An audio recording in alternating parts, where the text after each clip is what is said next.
indulgence, taste, and indulgent taste that the consumers still expect? I think this is kind of a very favorite question of people, and people often see this as two ends of a continuum. Yeah. Either you make choices towards the health process, or you're talking choices towards the the indulgence perspective. And I don't think in the real world consumers make choices like this. I think the real world the consumers are conscious about their health and as well as are indulgent in terms of certain occasions where they want to indulge themselves. So I think food is not about am I going to be on one end of the spectrum or the other end of the spectrum. I think it's about making choices at different parts, day parts, and choosing the right kind of foods for yourself. Having said that, it was a construct that operates in a larger part of India.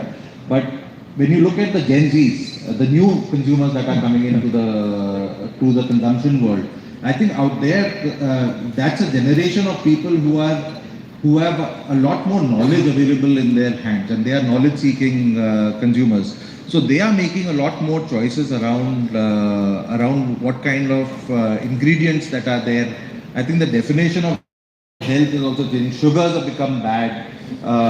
I want clean ingredients. I don't want chemicals in my product. So I think slowly what is happening is that people are actually coming, these two ends of the spectrum are actually coming together. So people do want to indulge, but to ensure that the products that they have are good products, healthy products, or products that are clean label in many ways. So health is being defined in multiple dimensions. It's not just about, making high quality, having high proteins or high this thing, but it's also about permissibility coming into products. So healthier products, I think, is a better definition to be pushing through.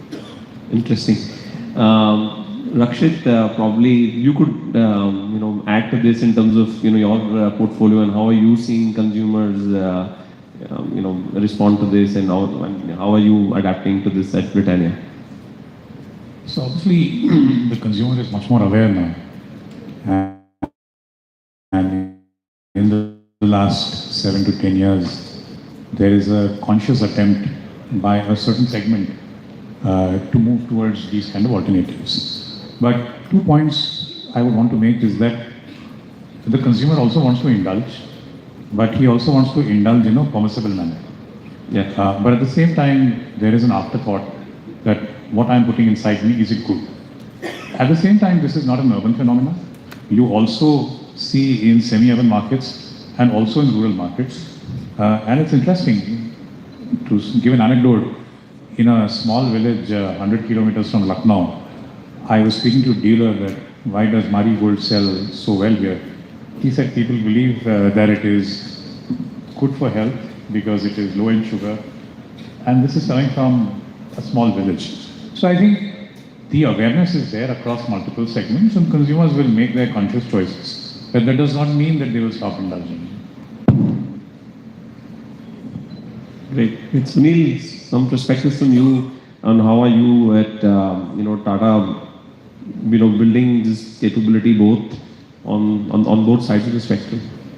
So I would say today's consumer is looking for what I would call permissioned indulgence. Human beings will always put taste first. They will always say they want health, but there is a big gap in the consumer say do, right? So the consumers are not going to look for bland, healthy products. Taste matters, right?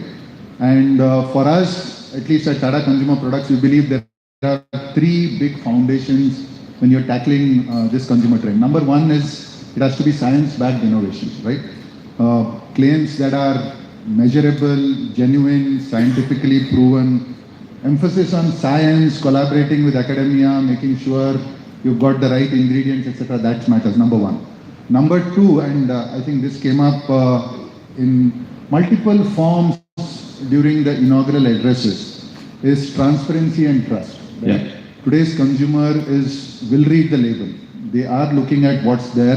They're aware of which ingredients seemingly are not good, which ingredients are healthier.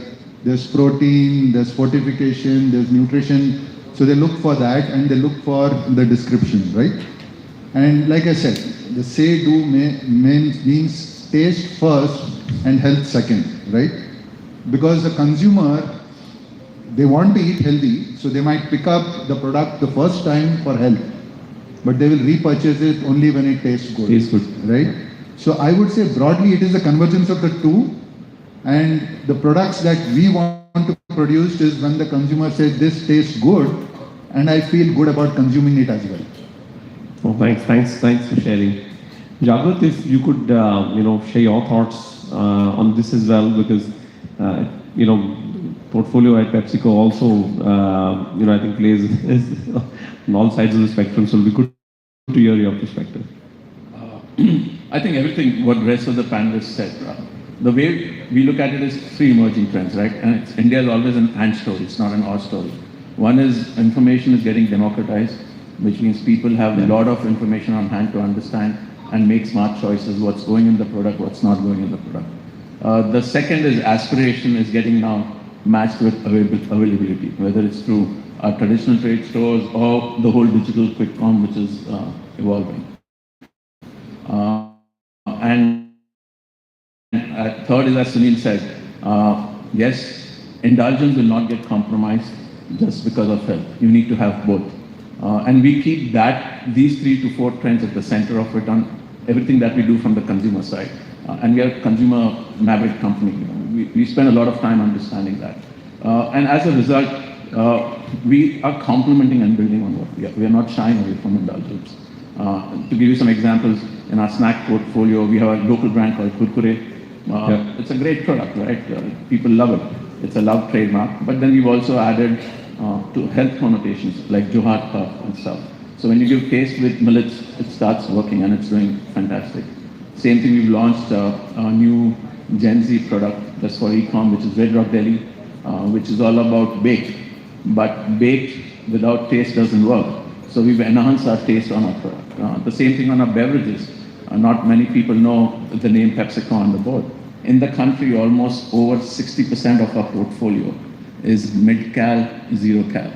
And we are growing, which means if you're able to give a great tasting product, people are willing to compromise on the sugar level and keep loving your brand. So that's how we're moving, and I think we'll be balancing that as we take it forward. Interesting. Thank you for sharing that. Tarun, same question to you. Interestingly, from a consumer health space, right? You have to keep it all healthy anyway. So, how are you? Some thoughts from you on this, and how are you adapting? So, thanks for having me here. I think I'm not going towards the indulgence. I would say let's talk about food. The meaning of food has changed over the last decade or so. Earlier, food was more satiety, and for health, you would take supplements, you would have exercise, etc.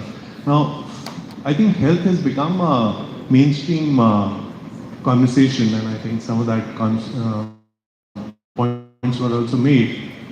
Today, people actually do read the back labels.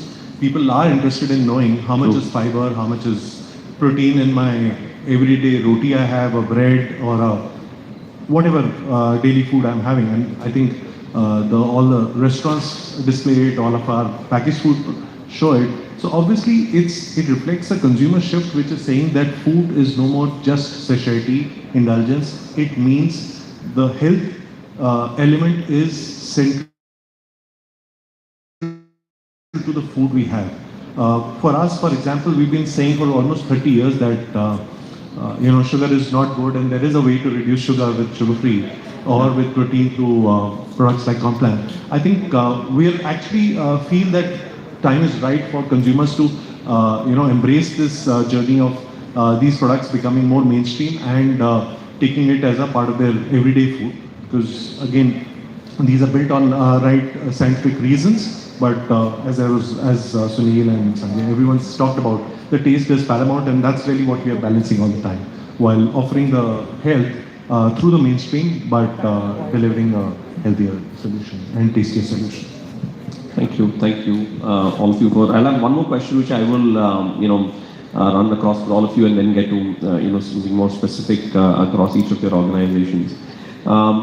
You're seeing digital technologies from AI and data analytics to quick commerce and connected supply Things are now fundamentally changing how FMCG companies understand consumers and are bringing products to the market.